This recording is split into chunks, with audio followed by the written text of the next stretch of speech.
Bismillah, kita mulai. Sekarang kita masuk ke murid beliau, Maulana Jalaluddin Rumi. Kalau ini perspektifnya agak berbeda. Ada satu kalimat yang terkenal sekali dari Maulana Rumi, biarkan hatimu pecah agar dia terbuka. Nanti ada kalimat, Allah itu mencintai orang yang patah hati.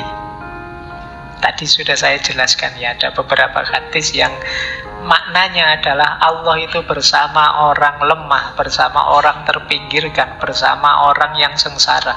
Ya berarti termasuk orang-orang yang patah hati. Satu kalimat ini saja mungkin bisa menghibur teman-teman yang sedang patah hati.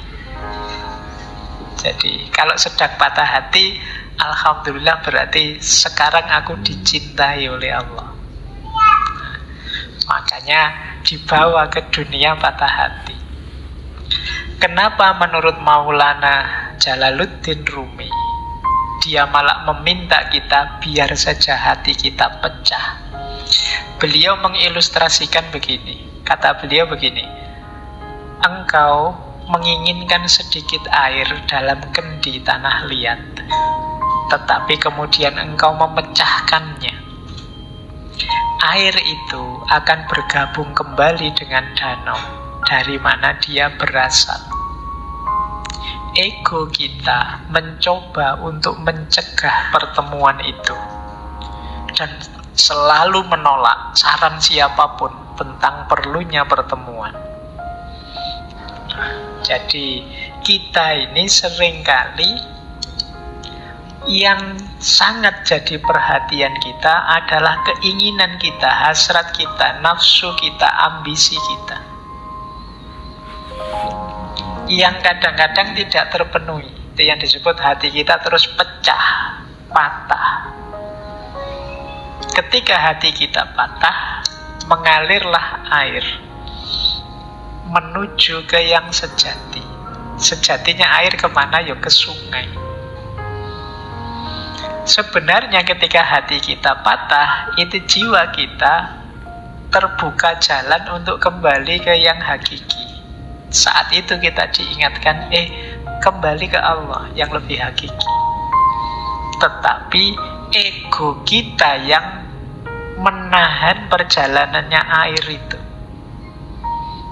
Maksudnya apa? Kita mati-matian berusaha malah biar air ini tidak mengalir ke yang hakiki, tidak mengalir ke sungai, tapi sesuai kepentingan keinginan kita.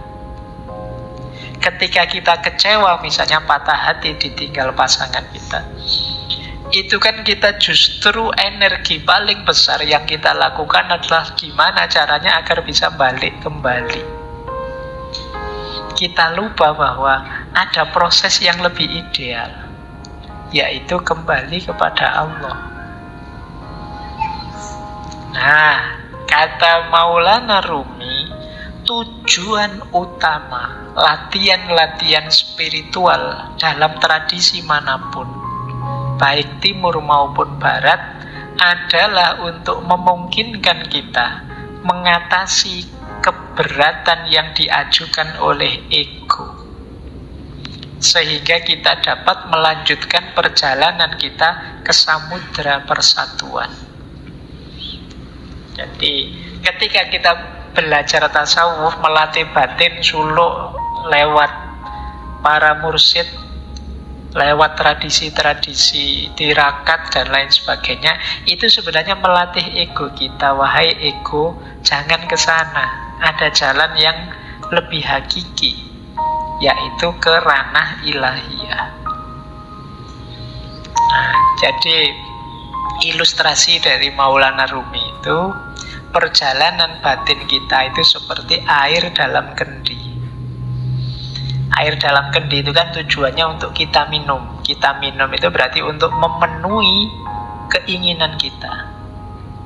Ketika kita patah hati, seperti kendi yang pecah.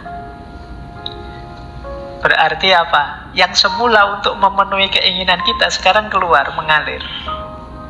Mengalir ini sebenarnya baik. Kenapa? Dia akan mengalir bersatu dengan aslinya, tempat asalnya, yaitu sungai.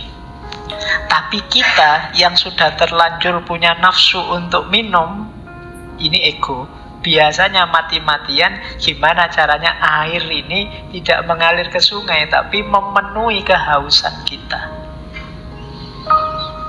Nah, dari situlah kemudian kata Maulana Rumi, ketika orang belajar olah batin lewat tasawuf, mistik, dan lain sebagainya, itu tujuannya dalam rangka orang sadar, ini air ini mengalir ke sana, jangan dihalangi. Ikhlaskan. Ini namanya melatih ego tadi. Jadi maka biarkan hatimu pecah. Berarti sekarang saatnya kamu kembali ke ranah ilahiyah. Justru sekarang terbuka jalan. Kalau hatimu tidak pecah, ya kamu tetap akan memanjakan nafsu, hasrat, ambisi duniawimu. Kalau hatimu tidak pecah, ya kamu lupa bahwa aslinya air itu bergabung ke sungai.